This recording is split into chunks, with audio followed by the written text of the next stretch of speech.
Greetings and salutations, travelers, and welcome back to the Inn of Planar Crossroads. And also, welcome to the next episode in our How to Play series called Laws of the Multiverse. Now that we are done with the attributes themselves, let's move into the 4 other numerical statistics of a character: Toughness, Guard, Resolve, and Hit Points, as well as a more static value, Speed. To start off, let's cover the thing you'll likely be referencing most: your defenses. Regardless of what type of attack a foe is waging against a character, the success or failure of that assault will be determined by their roll versus one of the defensive scores. These are each calculated by starting with 10 and adding certain attribute scores to them. In general, the higher the defensive value, the more difficult it is for an enemy to overwhelm. Individually, the defenses are Toughness, Guard, and Resolve. Toughness starts with 10, then add your scores from Fortitude and Will to get a final defensive number. Toughness represents a character's overall level of endurance, physical resilience, and survivability. Attacks that resolve around poison, draining life, or stunning a character would consult this defense. The Black Dragon from last episode not only could use his acidic breath to damage directly, but also might use a more area-saturating cloud effect to degrade an opponent's physical integrity. This cloud would fall more under Toughness over something like Guard. Speaking of, a character's Guard represents their ability to dodge, deflect, or directly withstand assaults via raw physical power. Everything from withstanding a punch to the face, to dodging a phaser beam, to taking cover from an incoming grenade can fall under this protective value. It is calculated by taking 10, adding a character's agility and might, then any boosts from armor that the character might be wearing. For this reason, both the highly agile Catkin Huntress and the Green Crusader with his magical armor could both have a strong value here. Characters and creatures that are particularly resistant to fear, charm, illusions, and other forms of mental domination, like the Under-Elf Wizard, would definitely have a respectable resolve value, as would the PI that remained relatively sane after his encounter with the Eldritch Horror. Resolve is calculated by, again, starting with 10, then adding your presence and will together. This means the defense can represent a strong force of personality, as well as mental resilience, or even pure stubbornness. That takes care of the 3 defenses.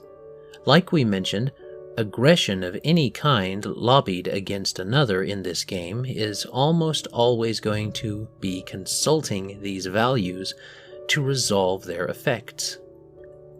Now let's move on to the value that these are meant to safeguard, namely, Hit Points. Most often abbreviated HP, this value is an abstract measure of how much overall punishment a character can absorb, withstand, or even luck out of while still being able to fight on, and is reduced each time a character takes damage. When the value is reduced to 0 by any means, the character loses consciousness and is at risk of death from a finishing blow. There is an important distinction to be made here. A character that is reduced to 0 hit points is unconscious, not dead.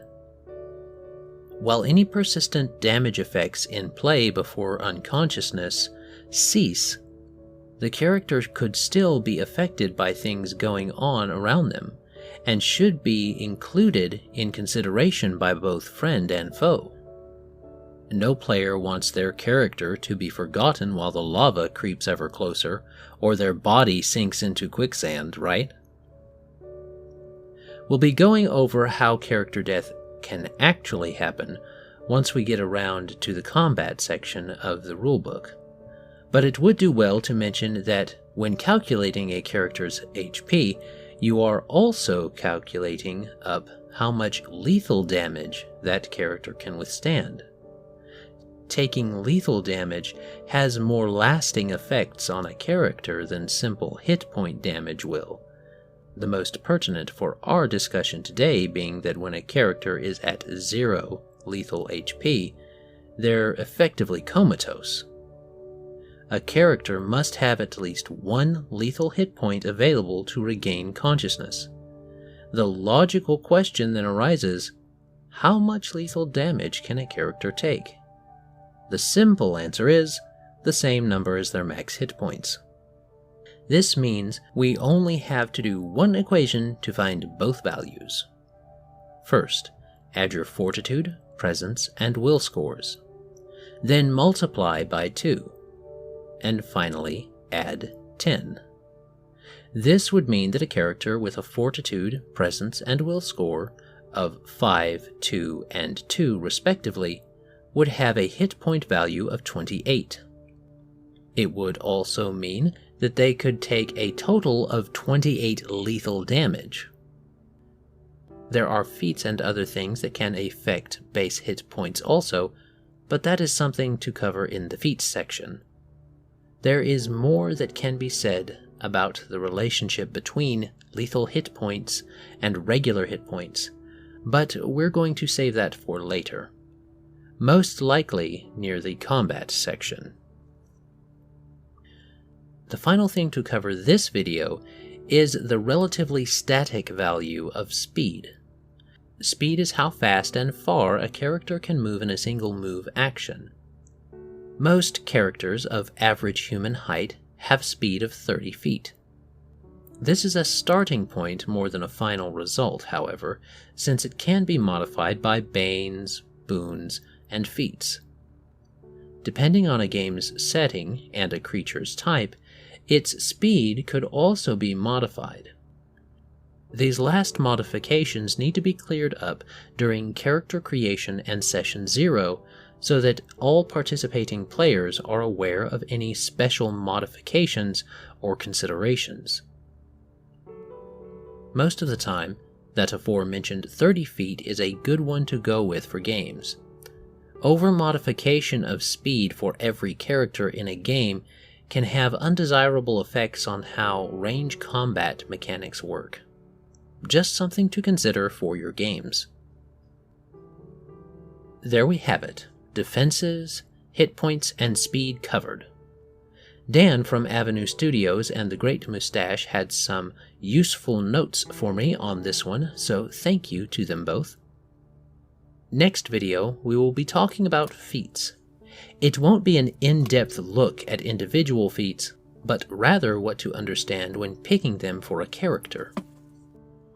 As we've said before, you can follow us on Facebook and Twitter to stay up on the series progress and see some quality memes.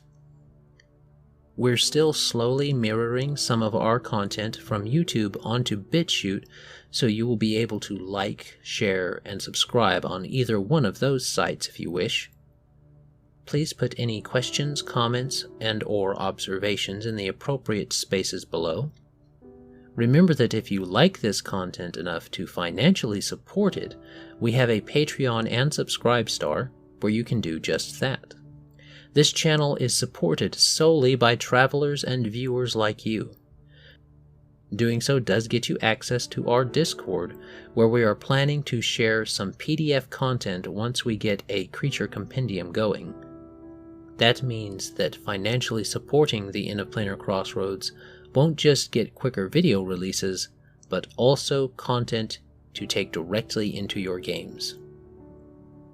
Thank you so much for watching until the end, and, as always, have a great day. God bless, and enjoy.